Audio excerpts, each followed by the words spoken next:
Alhamdulillah,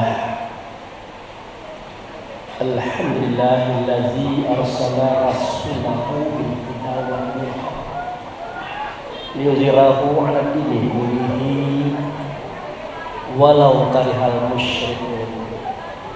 Asyhadu an la ilaha illallah wa asyhadu anna Muhammadan abduhu wa rasuluh la nabiyya ba'dahu. Inna Allaha wa malaikatahu yusholluna 'alan nabi ya ayyuhallazina amanu shollu 'alaihi wa sallimu taslima. Allahumma sholli 'ala sayyidina Muhammad wa 'ala ali sayyidina Muhammad kama shallaita 'ala sayyidina Ibrahim wa 'ala ali sayyidina Ibrahim wa barik 'ala sayyidina Muhammad wa 'ala ali sayyidina Muhammad kama barakta 'ala sayyidina Ibrahim wa 'ala ali sayyidina Ibrahim fil 'alamin innaka Hamidum Majid. Ya ayyuhal hadirun ittaqullah haqqa tuqatih wa la tamutunna illa wa antum muslimun. Wa qala Allah fil Qur'anil Karim, a'udzu billahi minasy syaithanir rajim. Bismillahirrahmanirrahim. Fal yanzuril insanu ila ta'amihi. Shadaqallahu adzim. Jamaah Jumat yang ditamu Allah dan dimuliakannya, kita banyak bersyukur kepada Allah. Dengan anugerahnya kita diberi kesehatan dan kekuatan, sehingga dengan itu kita dapat hadir dan datang di masjid yang kita cintai ini. Tak lain tak bukan tujuan kita adalah untuk mengabdikan diri kepada Allah, yaitu dengan cara melaksanakan sholat berjamaah atau sholat Jumat yang hari ini sedang kita laksanakan. Kemudian di hadapan ikutan kita Nabi Muhammad Rasulullah Sallallahu Alaihi Wasallam, kita telah menyatakan selawat atas beliau. Semoga selawat yang kita nyatakan tadi didengarkan oleh Allah, diterima oleh Allah, dan digantikan oleh Allah dengan syafaat atau pertolongan, di mana pada waktu itu tidak ada pertolongan kecuali yang datang daripada Allah melalui Rasulullah Sallallahu Alaihi Wasallam. Jamaah yang saya hormati, sebagai seorang khotib, saya tidak akan bosan-bosan mengajak, menghimbau, dan menyuruh kita semuanya, tentu khusus bagi diri saya pribadi. Mari kita tingkatkan iman kita kepada Allah. Mari kita tingkatkan ketakwaan kita kepadanya. Berharap semua kita ini tidak akan mati kecuali berada dalam Islam atau selamat. Jamaah yang saya hormati, tadi setelah membacakan sepenggal surat Abasa ayat 24, di situ Allah berfirman, "Fal yanzuril insanu ila ta'amihi." Hendaklah manusia itu memperhatikan, mempelajari tentang apa yang mereka makan. Jadi pernyataan Allah ini mengajak kita berpikir, mengkaji dan mentelaah tentang makan yang kita makan. Lalu ada apa dengan makan? Atau ada apa dengan makanan yang kita makan? Ternyata jamaah yang saya hormati, makanan yang kita makan, minuman yang kita minum, semuanya adalah sesuatu yang akan menjadikan sel-sel yang sudah mati pada tubuh kita diganti, yang rusak diperbaiki. Artinya kalau dalam istilah kendaraan, makanan itulah onderdil fisik kita. Nah, oleh karena itu kata Allah, perhatikan itu makanan, karena makanan itulah sesuatu yang akan menggantikan sesuatu yang ada pada diri kamu, dan dia akan menjelma jadi batang tubuh jasad kamu, yang dalam jasad itu bersemayam ruh daripada Allah. Sebagaimana Allah pernah berfirman, Summa sawwahu wa nafakha fihi min ruhihi. Seketika sempurna badan tubuhmu itu, waktu itu aku tiupkan daripada ruhnya aku di dalam. Hati itu adalah ruh suci, ruh kudus. Itulah diri kita sebenarnya. Nah, hendaklah tubuh tadi, badan tadi, jasad tadi, dia harus suci, bersih daripada noda. Kalau tidak, apa yang terjadi? Ruh itu akan gelisah. Diri kita itu akan gelisah, akan pusing, akan panik, gampang bermasalah, tidak bisa menyelesaikan masalah, macam-macam terjadi pada diri seseorang. Salah satu di antaranya adalah efek daripada makanannya itu. Oleh karena itu Rasulullah menuntun dan mengajarkan kepada kita umatnya ini. Ada 3 hal. Pertama kali, cara mencari uang untuk membeli makanan. Itu harus kita perhatikan. Kalau hasilnya sama saja, uang jual beras dengan uang kita curi sama saja, ya sama-sama uang. Tetapi yang menilai kita mendapatkan uang itu kan Allah Subhanahu wa Ta'ala. Dia tahu. Dan hasilnya akan berefek kepada makanan kita. Itu yang pertama kali. Yang kedua, kata Rasulullah, perhatikan zat yang dimakan itu. Jangan sampai zat yang diharamkan, minuman yang diharamkan, termasuk cara kita memakannya. Karena yang halal sekalipun kalau sudah berlebihan dia masuk pada makruh. Kalau sudah merusak dia akan menjadi haram. Begitu. Misalnya kita baru sudah dioperasi perut, luka belum kering. Siapa yang mengatakan durian itu haram? Tidak ada. Justru durian itu halal. Tapi kalau dimakan oleh orang yang sudah dibedah perutnya, itu tidak bisa lagi halal dia. Tidak bisa lagi makruh dia akan haram. Kenapa? Akan membinasakan tubuh. Yang ketiga, perhatikan cara memasaknya. Uangnya halal, zatnya halal. Nah, cara memasaknya perhatikan. Mungkin saudara-saudaraku pernah lihat di YouTube orang menggulai ikan itu, ikan hidup-hidup dimasukkannya ke dalam santan. Kadang-kadang cumi-cumi hidup itu dimasukkan ke dalam santan. Ikan yang masih hidup dibakar. Mestinya tidak begitu, kata Allah dan Rasul. Maka dikiaskanlah terhadap penyembelihan. Kalau menyembelih hewan itu adalah dengan pisau yang tajam, cepat mematikan dia, itu pisau yang bagus, itu penyembelihan yang benar. Jadi dituntun semuanya. Nah, sekarang sudah musim ini, kita tidak boleh makan ini lagi, kambing tidak boleh, ayam tidak boleh, telur tidak boleh, daging tidak boleh, susu tidak boleh. Maka Allah bertanya, siapakah yang mengharamkan sesuatu yang sudah saya halalkan? Maka berkatalah kita, yang mengharamkan itu Pak Ustadz, Pak Dokter, katanya.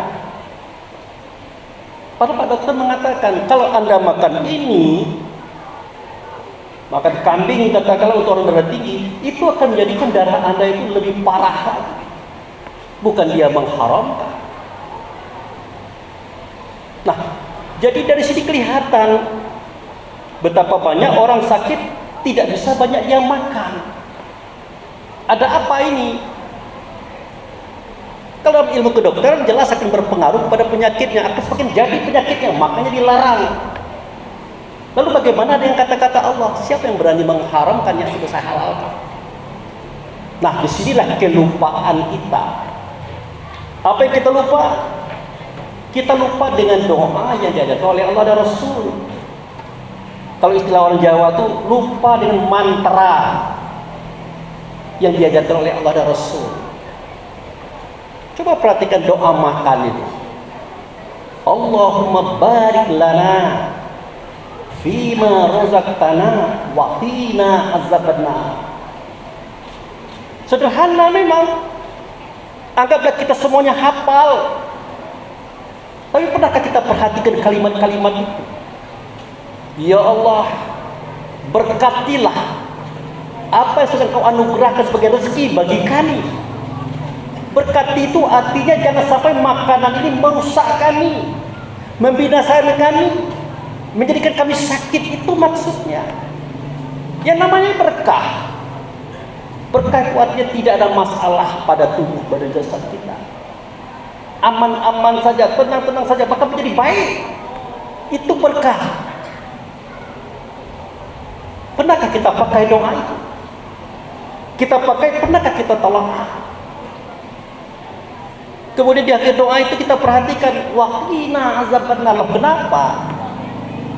Berkatilah makanan yang sudah kau rezekikan kepada kami, kemudian lindungi kami daripada azab api. Ada apa makanan dengan api? An-naru itu diartikan orang neraka. Sebenarnya terlalu jauh, karena kalimat neraka dalam Al-Quran tidak ada. Yang ada adalah an-naru, artinya api. Api itu panas, panas itu pedih, pedih itu perih, perih itu menyakitkan. Jadi Allah dan Rasul tahu makanan ini akan menyakitkan kita, menyengsarakan kita, akan membakar hati kita, diri kita, fisik kita. Ditawarkanlah doa, ditawarkanlah mantranya, tidak pula kita pakai. Kita pakai tapi tidak mengerti maknanya. Akhirnya apa yang terjadi? Berapa banyak uang yang halal kita belikan makanan, bendanya juga halal kita belikan makanan, cara masak juga halal kita belikan makanan. Tetapi ada beberapa makanan yang tidak bisa kita makan. Kalau Pak Dokter tidak salah, sesuai dengan keilmuannya begitu. Tetapi Allah memberikan solusi yang lebih hebat kepada itu. Tinggal keyakinan kita, bukan keberanian kita. Tinggal keyakinan kita. Yakinkah kita dengan sabdanya Allah, sabdanya Rasul tentang doa itu? Kalau kita yakin, coba. Insya Allah tidak ada masalah pada fisik. Tapi dengan catatan jangan berlebihan.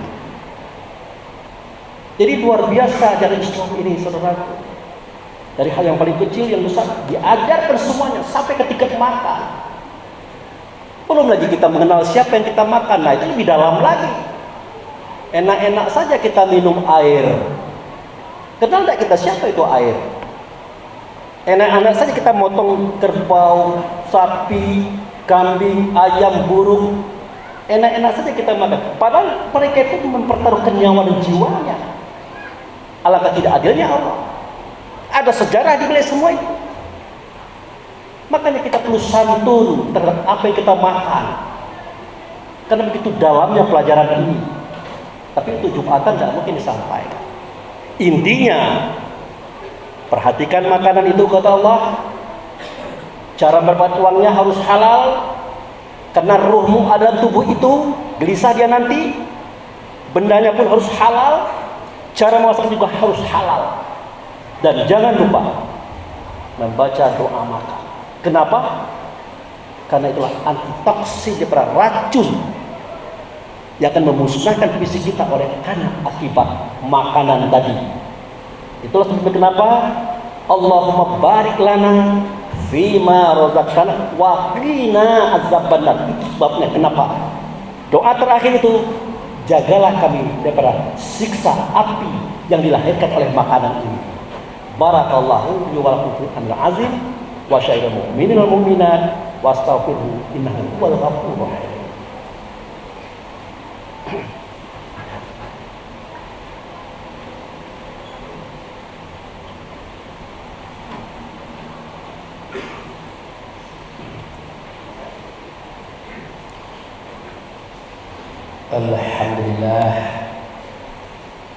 Alhamdulillahillazi arsala rasulahu bil huda wa dinil haq liyuzhirahu 'ala dini kullihi walau karihal musyrikun. Asyhadu an la ilaha illallah wa asyhadu anna Muhammadan abduhu wa rasuluh la nabiyya ba'da. Allahumma shalli ala sayyidina Muhammad wa ala ali sayyidina Muhammad. Amma ba'du. Ya ayyuhal hadirun ittaqullah haqqa tuqatih wa la tamutunna illa wa antum muslimun. Ya ayyuhal hadirun fi Zuhri Hayya dad'una ilallah innahu huwal ghafurur rahim. Wahai para hadirin, di siang hari ini mari kita berdoa kepada Allah. Semoga Allah memaafkan kita, mengampuni dosa-dosa kita, memberikan kita petunjuk dan petunjuk untuk melangkahi hidup kita ini hingga pergi menuju jalan yang selamat. Mari kita berdoa. Na'udzubillahi minasyaitonir rajim. Bismillahirrahmanirrahim. Alhamdulillahirabbil alamin. Asyhadu an la ilaha illallah wa asyhadu anna Muhammadan abduhu wa rasuluhu la nabiyya ba'da. Ya Allah ya Rahman ya Rahim. Ya Malikal Qudusus Salam ya la ilaha illa anta.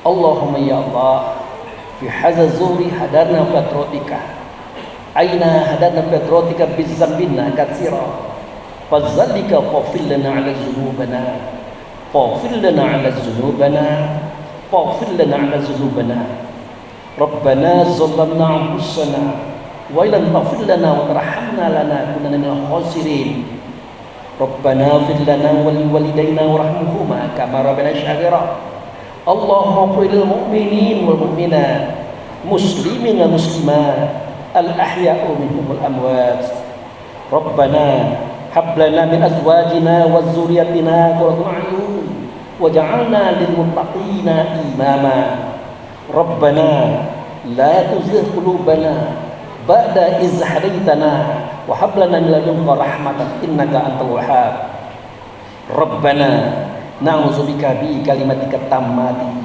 minal bala'i dunya wal bala'il akhirah azabi dunya zabil akhirah fitnati dunya wal akhirah ala nafsina wal ahlina wal ikhwanuna wal a'maluna wal maluna la haula wala quwata illa billahi alil azim rabbana wa taqabbal minas sholatana wa siyamana wa taqasu'anna wa tadarru'anna wa zikrina wa qira'atul qur'anina innaka ghafurur rahim rabbana atina fi dunya hasanah wa fil akhirati hasanah wa qina azabannar ibadallah innallaha ya'muru bil adli wal ihsan wa ita'i dzil qurba wal wal ya'izukum la'allakum tadhakkarun wa la dzikrullahi akbar wa aqimus shalah.